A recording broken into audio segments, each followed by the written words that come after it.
Welcome back to the Race Series podcast. Last week we dove into Outlaw 70.3 and today we are going abroad for Mallorca 70.3, which is apparently the largest 70.3 in Europe. So really excited to dive into this one.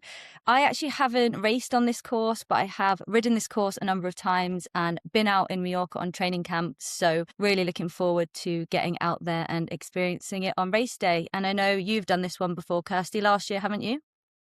I have, yes, Katy. Absolutely loved this course, and I'm super excited to dive into Mallorca a bit more today to go through that. But I have only raced it once. So today we bring on another one of our TTT coaches, Adam Memrey, who is about to rack his bike here for the third time, aren't you, Adam? So I guess the best place to start is to say, what makes this course special? Why do you keep going back? This course is special to me. I mean, it's a pretty amazing venue. It has it all in terms of what a 70.3 has to offer. It was my first ever 70.3. So it was pretty much my introduction to triathlon, very inexperienced. And I also raced it last year, which is my qualifying race to Marbella as well. So yeah, I feel like it holds a lot of things to me in terms of why the race is special. I just really like it. Awesome. Thanks, Adam. So before we dive into the swim, bike and run element of Mallorca as a course, I think a good place to start, being that we are based in the UK, is just to talk a little bit about what it looks like to travel abroad for races.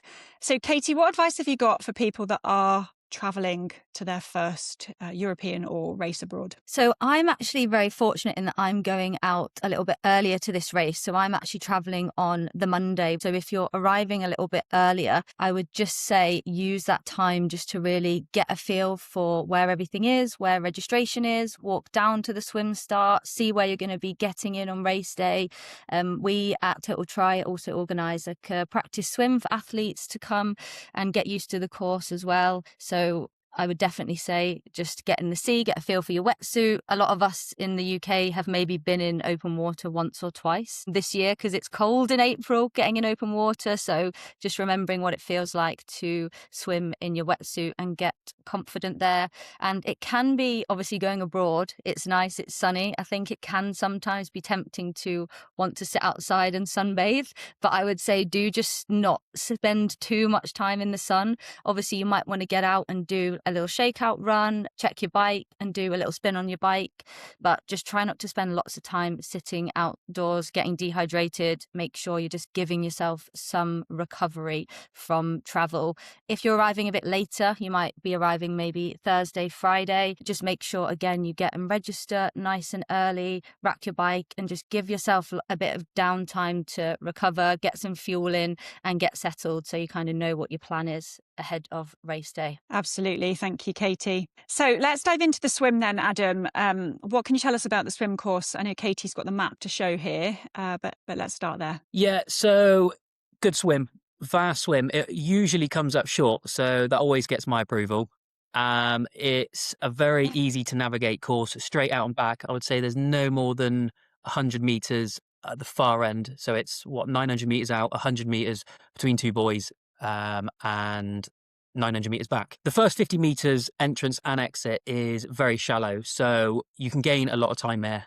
Practicing your dolphin dives in and out prior to the race, I think, is going to be really important. You can save a lot of time here. Your high knee run drills is going to come in, especially on the way out. And I think just gaining as much distance on your feet as possible is obviously going to be a lot quicker than swimming. So you can really, really gain some time there. The one thing I would say on that from experience is definitely just don't go out at a max sprint though. I did that at a race before and I think my highest heart rate of the whole race was on the sprint into the sea.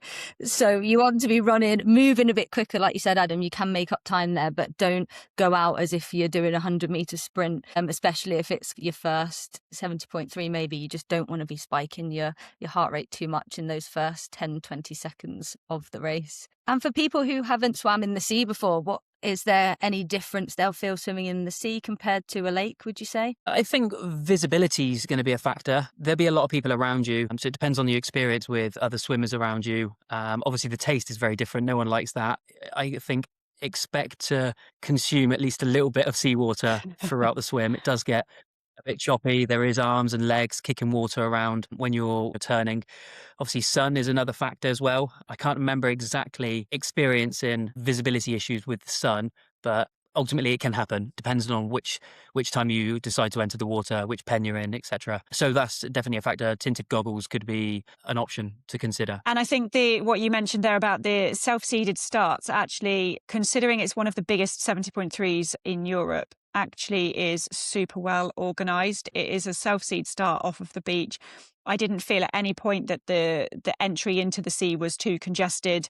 Like I said, super well organised. And the beauty of it being on the beach as well is that with some of the lake swims, you're not able to get in to acclimatise, but it is possible just to go to the water's edge, get a bit of water down your suit, acclimatise to the water temperature, and make sure that when you've got a bit of water down your suit, you can pull it up and make sure you're kind of good to go, rinse your goggles out and just feel that sense of calm before the storm. I'm looking forward to that start. I've been watching a lot of videos of the start of everyone running in, and the sea always looks quite calm there. I've never seen it look like a choppy swim, so hopefully this year we'll have a nice calm sea to swim in as well, which will be nice. I've only ever experienced a calm swim there. I've experienced, and I hate to say it, jellyfish. They are around.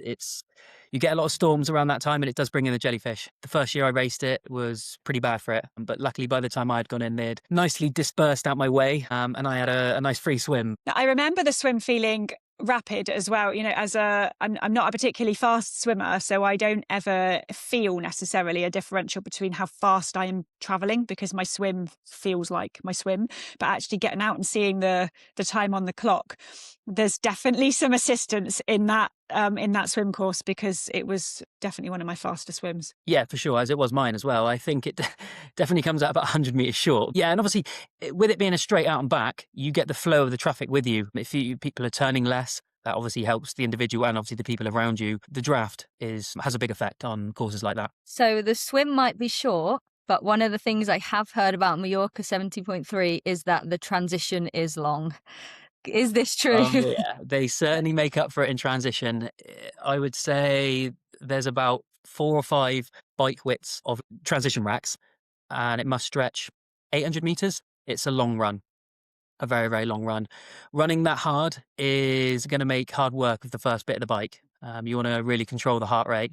Heart rate's going to be elevated from the swim already. There's no need to overwork yourself. The adrenaline will be pumping, which the crowds are there. The crowd's always really good around the transition area. It's really easy to get carried away and start running it too fast, but it's a very, very long run. So I really would recommend, on that note, the day before the race, going through a walkthrough of the transition.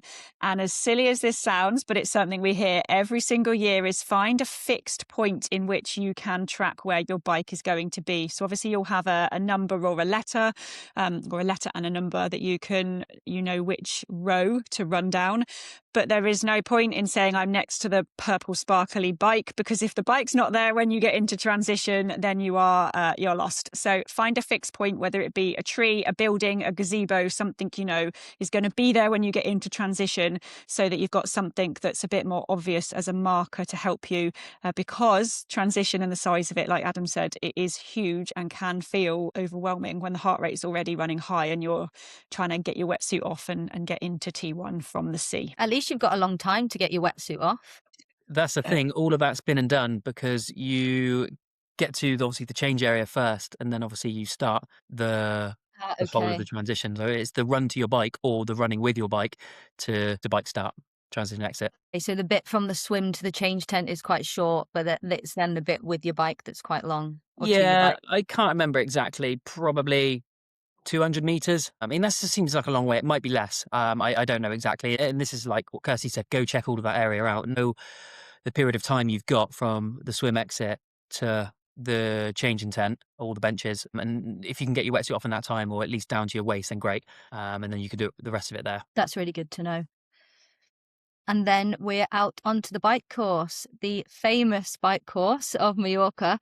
I have heard lots about the climb, and I've ridden the climb a few times. But yeah, talk us through kind of what that first bit of the bike course looks like before you reach the main climb. Adam, is there anything in particular that people need to be aware of or think about in that kind of first 20K? Yeah, so looking at the first 10K of the bike course, which leads you into Port de Polenta, it's very fast. In my experience, predominantly a tailwind. I think this section, especially for the guys riding on TT bikes, definitely don't overwork it. You can generate incredibly high speeds for minimal effort. I think here's the time to take on some nutrition, drop the heart rate slightly. You've obviously done anything from, let's say, 28 to 48 minutes of unfueled work within the swim. So now's your time to get some fuel in preparation for the climb ahead. And the climb, how do you approach this? What do you think of the climb? Is it as challenging as people might think looking at it on paper? It's a big climb, and prior to the climb as well, there's a fake flat of, I'm not sure, a couple of Ks coming out of Polenta up towards the bottom of Col de Flaminia. I think that's how it's pronounced. So that's always a tough one. Again, for the guys in TT position, you can still hold a lot of speed through that, and just staying in position and staying tucked in. It's still a fast section, but people will break obviously position thinking that they're going uphill. So I think, yeah, staying in is really important just to generate as much speed through each area. The climb itself is 7.7K at, I think, approximately 6% average gradient. I've done the climb a bunch of times. I think it's brilliant.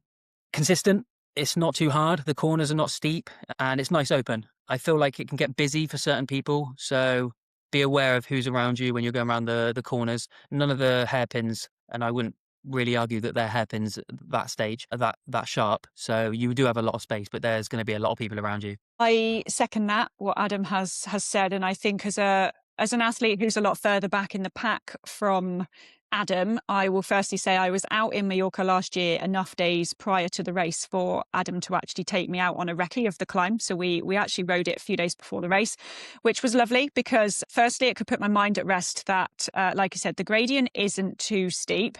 So there is nothing that I couldn't do in the saddle. I didn't have to get out the saddle at any point, and I could tap up it on my TT bike without any concerns that there was any sort of kickers that were too steep.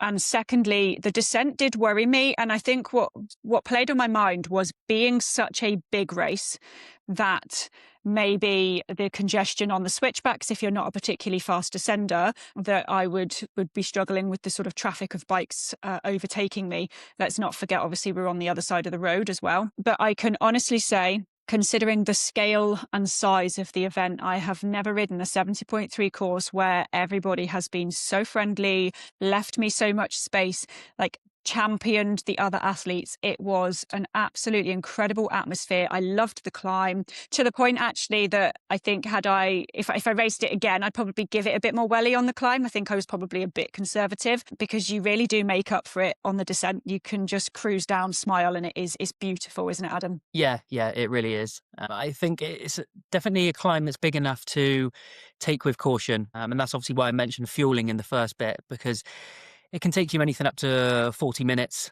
to get up that climb, depending on the individual. And it's something that particular athletes might have to discuss with their coach, a pacing strategy, a fueling strategy for going up there. And there's a couple of drop-offs at the top of the climb. So once you've done the 7.7K, there's a short descent, another little climb, another short descent, and then the last final climb to the famous petrol station, which we've all seen the pictures of, that's getting incredibly busy and all the locals are getting wound up about. But that won't be the case on the day. That should be very, very quiet when we get there. And there'll be a feed station there as well. And that's when you know you've broken the back of it and you're on your way back. I quite like that the climb's quite early on in the course, really, because then you kind of know when you've done that. It's only 40K in by the time you finish the climb. Then you've got 50K of descending and relatively flat roads, isn't it, coming back into T2, that you know that you've done the hardest bit of the bike course. And then it's just about managing your effort, getting back into that most aero position, coming back into T2. Is there anything you think we need to give any advice for anyone who might be a bit nervous about descending, who we don't really have these type of switchbacks in the UK? Is there any advice you'd give for someone newer to taking that type of descent or how to approach it? Yeah, I think if you get the opportunity to go see the descent, if not on a bike, even a car, then I would highly recommend it. If that's not possible, then yeah, you just need to have a look at the map, know what you're going into, be prepared that you're going into a reasonably technical descent, and just knowing how to maneuver the bike with potentially people around you. But like the descent, it consists of, I think, 13 hairpins, which is in the first 6 are pretty fast and technical. You come through the valley and you're traveling at a lot of speed. You hit the hairpins before you know it. There's 6 of them, and then it goes to a 3 and then a 4 before you hit the town at the bottom. So you can carry a lot of speed through these sections and in between. But if you don't know the descent, take it easy. And the ground can occasionally be wet. I think last year, you might remember, Kirsty, we had a lot of rain the day before.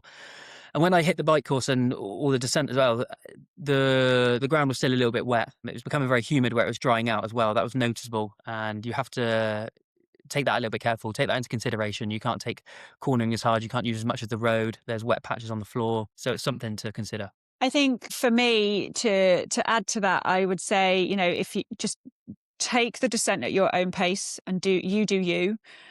Take responsibility for your own safety. So like Adam said, like you need to be looking over your shoulder to make sure that if you're going to come wide on a corner, that there isn't somebody. Don't always assume, you're in a foreign country, that somebody has the ability to say on your left, that actually you need to be just checking that nobody is coming down much faster than you on your left hand side before you pull out.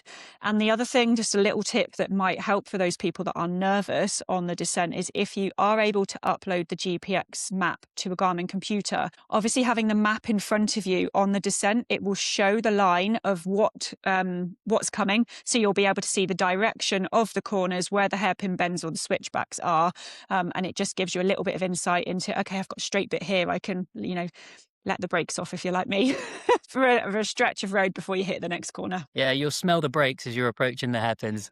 That's something I always remember on my first time. And I'm not joking.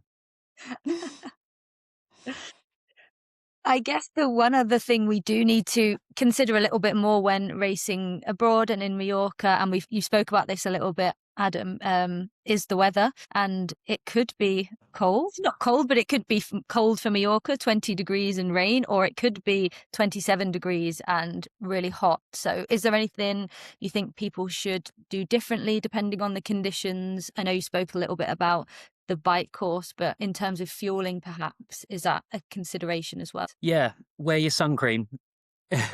And make sure you've got enough bottles on your bike to at least get you up the climb. One, obviously consuming enough carbohydrates, energy drinks or water. You don't want to be dehydrated getting to the top of the climb. So whether that's in you, on you to cool you down, absolutely fine, because you know that you're going to get a refill at the top with both electrolytes, water. The aid station there will have everything that's going to get you covered for what you've used up the climb. I second that on sun cream. I have done some hot races before and thought, I don't need sun cream. But actually taking the 30 seconds to put on sun cream in T1 and T2 will make such a difference to your race. So we might laugh about it, but I have had some interesting sunburn lines. We've all done it, haven't we? Left looking like a right lobster. Yeah.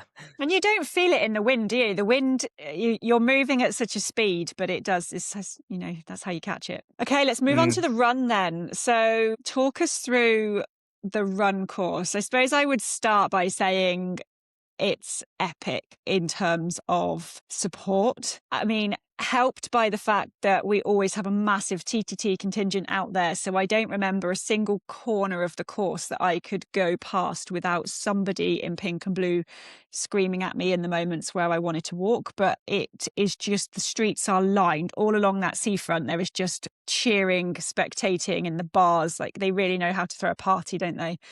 But talk us through the specifics of the course itself. Yeah, so it's a mixture of beach path and I suppose residential housing area. Some of it's shaded. Again, with the weather the day before, we had quite a humid run, at least I thought anyway, which benefits me, but I'm sure it doesn't benefit many others.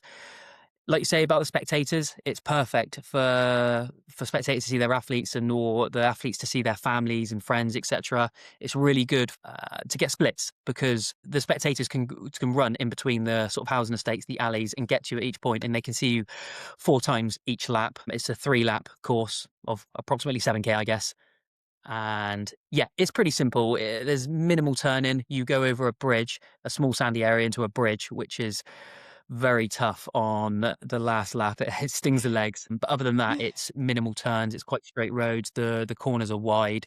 So for the unstable runners like myself, it's a pretty good run course, I think. The thing I'm most excited about is that it looks pretty flat. Yeah, it's definitely flat. I mean, it can be hot. Like the beach path is completely unshaded. So again, the sun cream, the water, stay hydrated for that, because it can get really, really hot along that section. And there's minimal shaded areas from all of it. But yeah, the bonus is it's definitely flat. And do they have lots of aid stations on the run course? Yeah, I can't exactly remember how they're spaced out, but I would say at least every 2K. Would you say, Kirsty? I think the aid stations were plentiful for sure. I do wear an Omnius band, so anything and everything that I can get to sort of keep the body cool. But I do remember, especially with it being a 3-lap course, that it's never too long before you pass another aid station. So there's plenty of stuff available and, things that you can use to cool yourself down as well. But on the note of lapped courses, we were discussing this with Kit around Outlaw on the last episode. What's your views? Because some athletes really don't like a lapped course, and that can get into their heads. But what's your opinion on lapped run courses and the best way to approach them? Do you like them? Personally, for me, yes, I do. Purely for the fact that I think it's easier with the aid stations. You know where they are. You know where you're expected to see people. I think just to navigate yourself around the course a little bit better, you kind of get used to where you are. And it's easier to break it down. You can break it down into 3 times 7. If you're going out at the same pace for each one to accumulate a particular time, let's say, that same pace is going to get progressively harder, but you know where you are within that. I think obviously again it's better for spectators to see people, to again get your splits. I know this doesn't work for everyone, but that support, especially in the Total Tri community, with a lot of us being there, I'm hoping it's needed. When you're on the last lap, it's getting a little bit dark and you need that support. It really does. It really does help on that last 7K. So I think for me and a lot of people, the laps are perfect. Yeah, we all agreed we loved a lapped course on the last one as well. Just seeing people, I think, is what makes it. Seeing everyone, your spectators, really helps. And what's the finish line like of this course? Is it amazing? I don't remember. It was. I fell over at the finish line. So yeah, I actually don't really remember the finish. It's always pretty spectacular. It's on the beach. You can't get much better than a beach finish line. The crowds are always good. The music's good. Paul Kay's normally there shouting at you. It's life complete, isn't it? Yeah, it's definitely up there with one of the best 70.3 courses and finish line experiences for sure. So just to wrap this up then, couple last questions for you. Is there any specific kind of kit, equipment? Obviously, we've already said it's a TT bike course because minus the one climb, there's some definite gains to be made.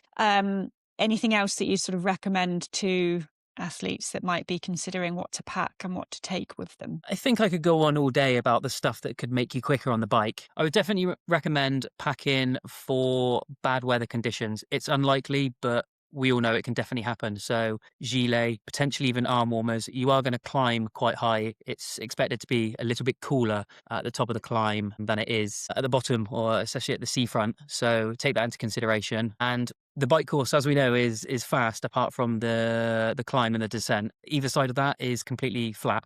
So think about your aerodynamics. And then the same for the opposite. So if it's hot, yeah, extra water bottle on the bike, especially for the climb. I know that obviously brings in a little bit of extra weight, but that aside, it's neither here nor there really. But you're better to be hydrated and cooler than a little bit lighter. Amazing. So if you were to give someone or anyone listening to this one key takeaway from today's podcast that they should remember or do when they're out in Mallorca racing the 70.3, what would that be?